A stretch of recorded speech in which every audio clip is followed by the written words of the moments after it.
like what your answer is. All right, So, that's what I'll do. when did you start your career in higher education? Ooh, a long time ago, long before your parents were born. I started on the 8th of August, 1971 in Wisconsin. Okay. That was a long time ago. That was 51 and a half years ago.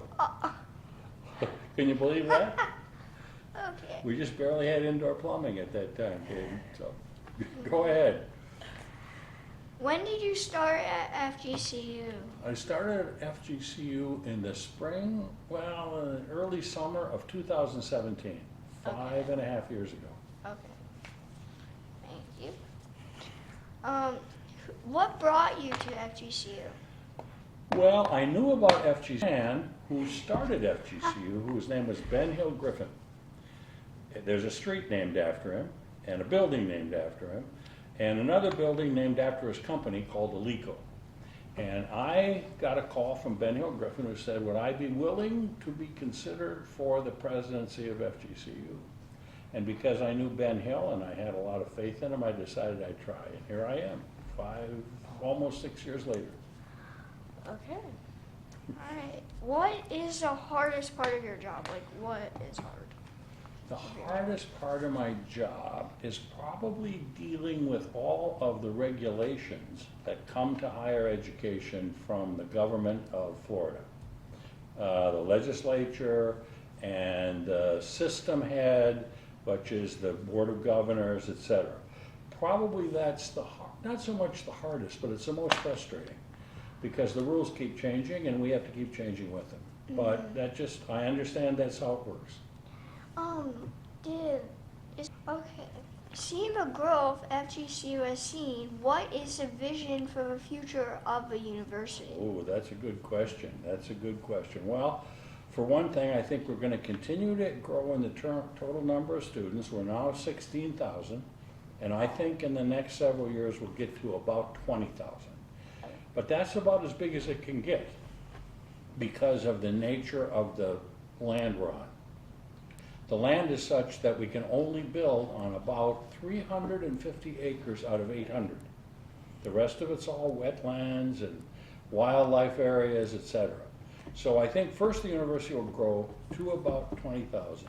And then I think over time the university will become broader in what it offers to the students and to the community.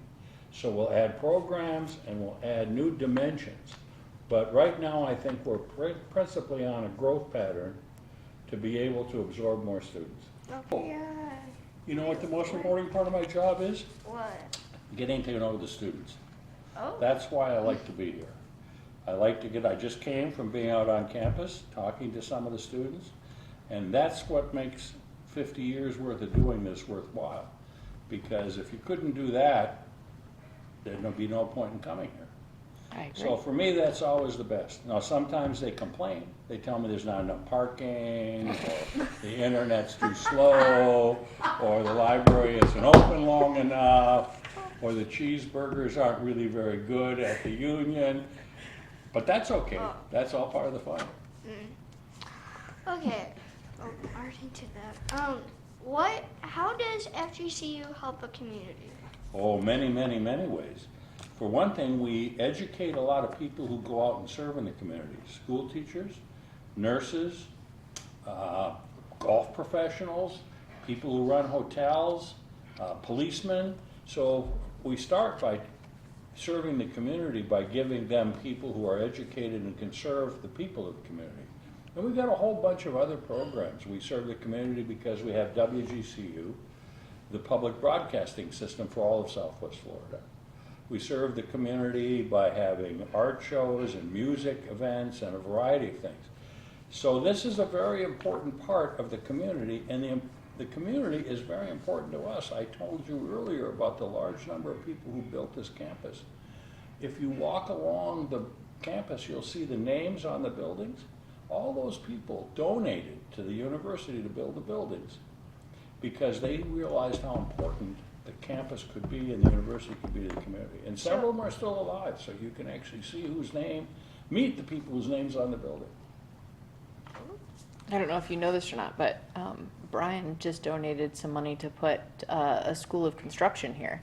Yep, very much so. So that people could And it's learn now construction. called The stock department. Yep, and he's construction still alive. management. And you see him on a regular basis. You got it. You could go right over there and see the name right there. And that's another sign. That's the perfect example of how we serve the community and then the community invests so we can serve them better. Do you have a favorite sports team at FGCU? Well, I like them all. Let me tell you the two that I probably attend the most. Well, the three. This sounds like I keep changing, right? I like the women's basketball team because I think they're the best athletes in some respects on campus. The men are okay, but the women are relentless. I like baseball because I wanted to be a baseball player. I was never good enough, but I wanted to be, and I love softball. It's no secret you are retiring. If you could leave for the Gulf Coast with one piece of advice, what would it be?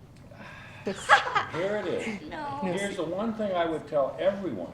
Never stop being concerned about the students.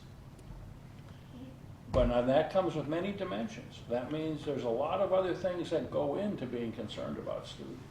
Making sure the residence halls are in good shape, making sure the faculty is very good and strong, making sure we have good sports teams. But it starts with always remembering that we're here about the students. And that's got to be remembered every morning. Okay. What are your plans for retirement? Well, one of the things I'm going to do is I'm going to be grandpa more. Now, my grandsons are in Minnesota. I have a little place near my grandsons in Minnesota, and they're anxious for me to come and be their chauffeur, because when I'm their chauffeur, there are no rules. And they know Papa is the guy to have driving them around. So that's one of the things I'm going to do. And then the other thing I may do is I may try to teach at a little Indian Native American school in northern Minnesota for free. Okay. Because the founding father was a longtime friend of mine. It's called Fond du Lac Tribal and Community College in Cloquet, Minnesota. What else you got? Do we already answer No. this one? What is your favorite place to travel? Ooh, boy, that's another tough one. Oh, man.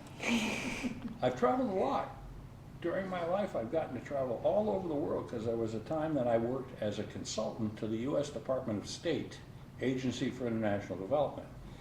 And one of my favorite places I like to go is Korea, because my children are both Korean, and my son currently lives in Korea, in Incheon. Oh, wow. And I find it to be a remarkably fascinating place. And a long, long time ago, again, long before your parents were born, I did a series of guest lectures at several of the universities in Korea. Wow. And I'd like to go back and do it again. Do you have any children? Oh, I yeah. have two children. Oh, yeah. Their names are Amanda and Sam.